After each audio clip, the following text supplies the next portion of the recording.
ukiona, kwa sababu inasema hivi serikali, huyu mtu amezoea riziki, usiletee peji za mawaidha, kwa utapotezwa moja kwa moja. Unapotazama kwenye Instagram kwa like picha ya mtu ambapo ya ajabu na inaweza ndani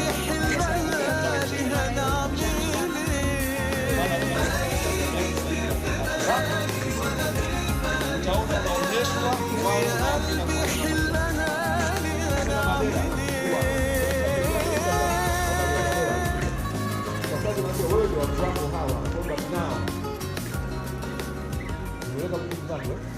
kwa vijana wako tunasikiliza hapa.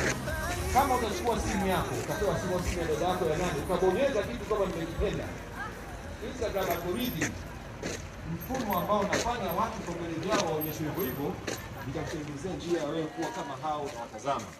Hivyo utakuwa mtu wa ajabu, utavaa vibaya na utakuwa mtu wa ajabu wa television yako. Kwa hiyo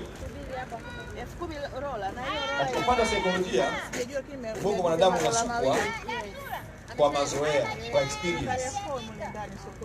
Mtoto anazoea nyumbani kwake.